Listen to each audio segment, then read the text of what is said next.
All right. Good afternoon, all of you. Anamitra has already spoken a lot, so I don't think I have too much to say. But then, I think all of you had a good lunch. Everybody? Yes. Oh, all of you took a good picture of your of what you had of your platter. Hashtag what's on my plate. Hashtag foodstagram. Anybody? Can I see a few hands? Okay.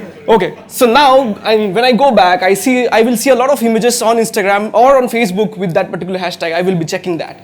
Now, very interestingly, my session is called balance.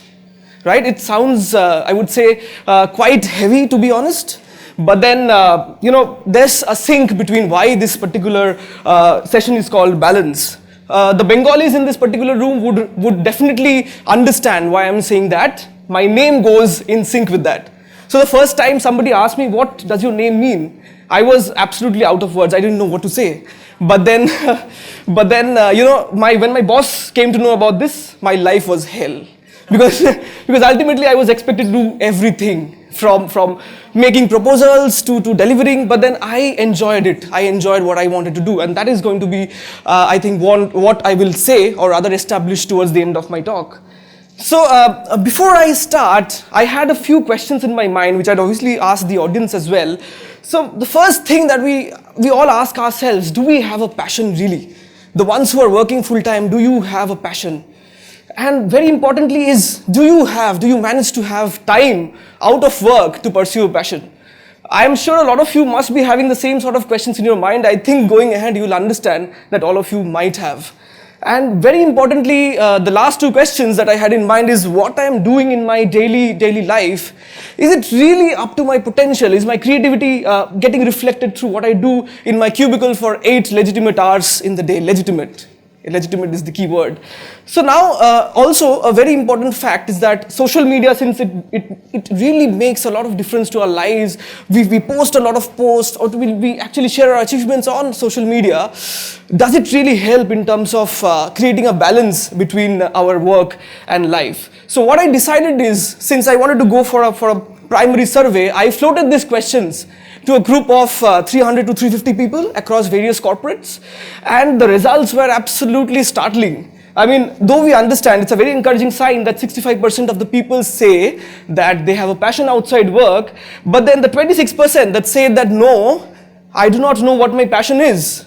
This is what actually drove me crazy. I mean, I was really trying to find an answer, but then I think all of you in this particular room would also agree to the fact that, in the middle class setup where we are actually shoved into such a scenario, we have to do the IIT JEE, the joint entrance examination. The best possible solution that we have is a good JEE rank, and we are shoved into an university where we have to struggle for 4 years. We are not enjoying it, but still we have to continue. We have to appear in placement interviews, and I think it was worse for me because the placement officer in my university used to be my father's very good friend. So say if I screwed up in one interview, my father would know that before I came back home. So I think that was the biggest challenge I had. Eventually managed to crack, and eventually went through working for 9 years right now. So very interesting is the other survey that I did is whether the ones who spend so many hours in office, do they think that they have that bit of time to go back home and do what they love doing? And very encouraging is that 65% of the people say that yes, we have the time to pursue our passion as well. I think a lot of you would agree with that. We actually have that time. But then since it was, I would say, in this appraisal period when everybody is striving hard towards getting promotions, towards getting a good rating, a good hike, people saying that yes, I have enough time for my passion is disastrous when it comes to the point of view of a manager. So I might just need to stretch himself a bit more so that he spends more time in work. Right, so I decided to pick up 10 such people and ask them, what do you do when you go back home? I mean, after you go back home, I know you have a long day at office. What do you do when you go back home? Anybody, any guesses? What could have been the answer?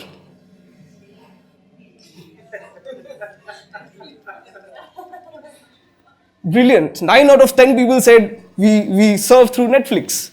But then there was one guy, I would like to mention about this particular guy, though I don't know him in person. He said that I create memes. I mean, a lot of people in this room might be thinking that, okay, memes, making memes, this is not creativity, rather, but I would like to object to that. The person, the person who really makes a meme, a proper meme, is perhaps the most creative, the smartest of the lot. And I obviously won't name the page that I was associated with. I used to make memes when I was in college.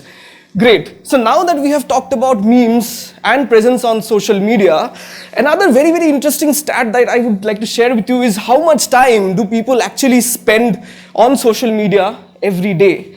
A very interesting stat is that, people, the ones who are in the corporates, it is seen that they are more or less active on social media much more than the fact that they are active on the weekends. That means whenever they're in office, the percentage, the ratio of surfing Facebook, Twitter, Instagram increases. Great. So 5 to 6 hours per day, 47% of the people say that. Now, what again very much interested me is to find out, because we do a lot of estimates and guesstimates in office, to understand how much time does an average individual spend on social media. So 5 years and 9 months, crazy. That is even 2 days more than how much you spend for eating and drinking. Unbelievable stat. And what could you have done in those five years? I mean, crazy. You could have flown to the moon and come back 32 times.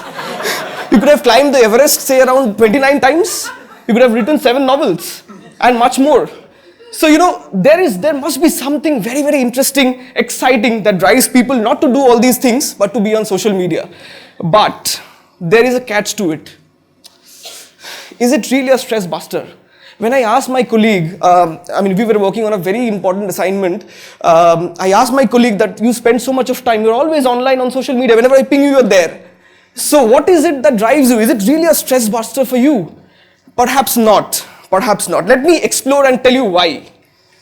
Okay. So I interact with a lot of youngsters, a lot of youngsters on social media. The first question that I see, why is my post not getting likes on social media? Crazy, I have such wonderful pictures, I have such a thought-provoking post, I am not getting likes. What is the reason behind it? And the bigger question is, why is my friend getting so many likes?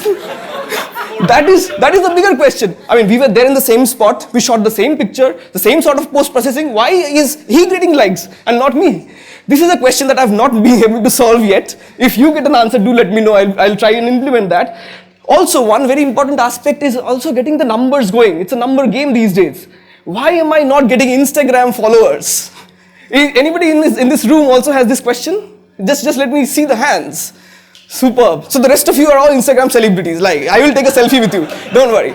So, this is something that has been really bothering the youth these days, that why am I not getting Instagram followers? And then why didn't she check my WhatsApp story?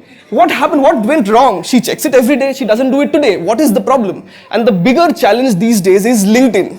Because, we work in a very sort of a closed domain, say a big force has a lot of competition around. So, why did my colleague comment on an achievement from a person who belongs to a competitor? Is he looking for a job?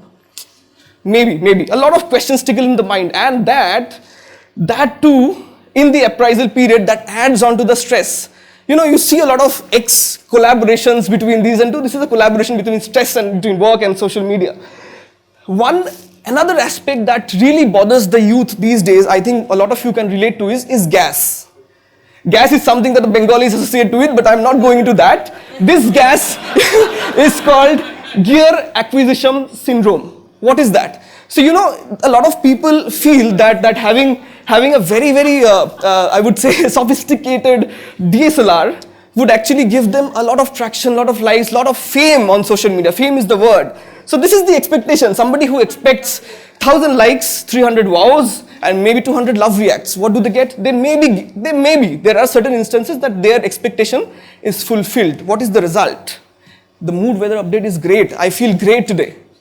But for somebody who's using a mobile device, I have seen this, this is a real life example, a small, I would say a child, of course, because he's in class 11. He came up to me saying that my mom and dad gave me a very modest mobile phone.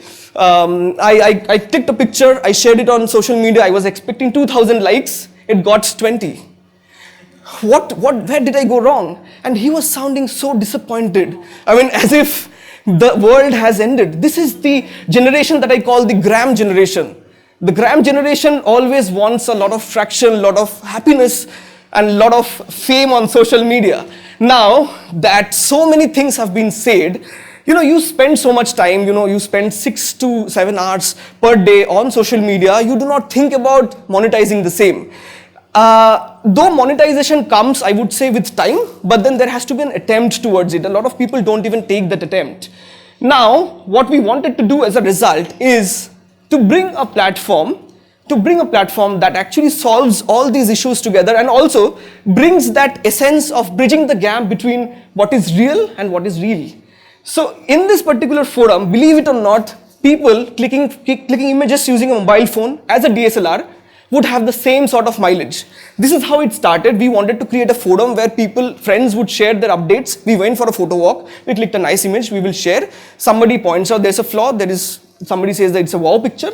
But then what will happen at the end is everybody gets the similar sort of traction on this particular forum. Nobody will think twice. A fear of rejection is something, again, that drives people crazy on social media. If I post an image, whether it will actually impress the person that I am actually targeting. There are a lot of people who actually do that. What I also do is whenever I post an image, I check why a person hasn't liked it. A person that has not liked it, perhaps the one I am targeting to sell my particular piece of work to that particular person. But what we have done eventually is we have taken your content, your pictures, your videos, just added a bit of flavor to it and made it available to the global public. On Instagram, since a lot of people have been using a lot of hashtags, you must be knowing that there has to be a repository where these hashtags drive you to. What is this repository? I will come to that in some time. So what happens as a result is, a lot of people say that I have taken a lot of images, there was a hard disk crash, I lost it. But what happens when you use a hashtag, say for example IG_Calcutta, if you use that particular hashtag, as long as the hashtag is there, your image is safe with us.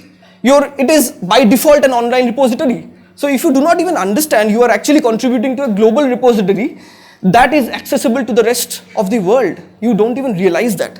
So what we have done as a result of this entire initiative of going offbeat is that we have taken a lot of things together and we have tried to merge it into a single pie. It gives you a 360-degree solution because, the things that I'm mentioning there, the workshops, the Insta meets, the art confluences, and of course, the most important thing that I wanted to talk to about was the marketplace. I think 2 years back, a very young gentleman came to me and say that, yes, we gift people a lot of things during festivals. We give them clothes, we give them sweets, but why don't we give them photographs? This was Amol, I hope he will be seeing the video from India Pictures, who actually had this idea that we will actually promote photographs as something that can be gifted to people. And believe me, it has a lot of market because I receive a lot of DMs, a lot of messages directly on Instagram saying that they want to buy this work. And Calcutta, again, is one of the most popular. It's of course for your knowledge, Calcutta is one of the topmost in terms of when photographs are sold in a global marketplace. Calcutta images rank in the top 10 if you look at the demographics per se. So we thought that maybe why not? It is of course a platform that is right now in the process of being made, but I'm sure going ahead we will be actually being able to make a platform where you can actually sell your work. What is again very interesting is that we have not only concentrated ourselves to photography. We have moved on to art and we have done art confluences as a result. Again, since I came back to this slide, what is more important is our packaging. I have talked about brand building, right? I have talked about brand building because a lot of brands these days have also approached a lot of Instagrammers. We do not call photographers per se, we call them Instagrammers. How many of you actually think that you're Instagrammers, not photographers? Let me see a few hands in the room. Superb.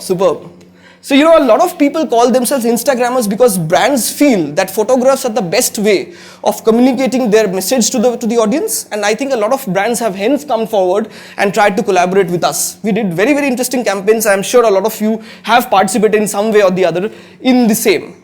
Right, now moving on. This is what I wanted to draw your attention to. So much happening in this city, as somebody mentioned, that you can participate in a gig almost every hour. But then it needs time, and we have a core team that has 50% working people. So that means you can do both together. There is no need to perhaps leave your corporate job, because I understand that even starting something on your own needs capital. So I think it's very important for all of us to understand that you can do both together. Now, something that a lot of people have been asking about, that what was this Canon Photo Marathon about? My entire idea about presenting is very different. So I would like to show you one of the images that actually got through the first round. I'll just give you a quick idea about what Canon Photo Marathon is. It's a one-day long program that happens across various cities. You are given 2 themes, one in the morning and one in the evening.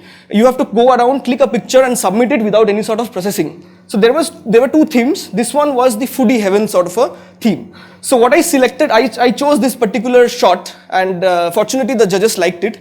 I couldn't have ever clicked this shot if I wasn't a part of the Bengal Global Business Summit team that actually made the content for that summit. Because you can see that there is one fact, that West Bengal is one of the largest producers of this particular crop. Came out because I knew where this particular banner was there. So in fact my work helped me immensely in terms of getting this shot going.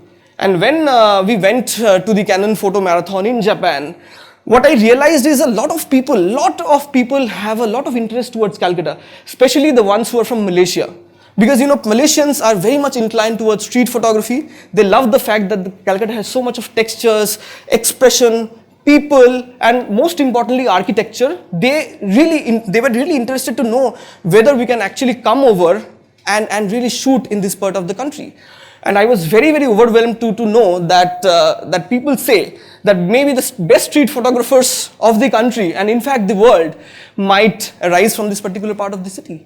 So it's very, very, I would say it is a real pleasure to be a part of the city, and it's wonderful to be amongst all of you. I know a lot of you have already been on Instagram, already seen what the potential of Instagram is. I would like you to be slightly more proactive, be more consistent with respect to your content. If you are posting one particular image in a day, make sure that you transform that into a habit. Because once your audience gets stoned to what they see, they would like to see it on a regular basis. Thank you so much for giving me this platform. It was a real pleasure. Thank you.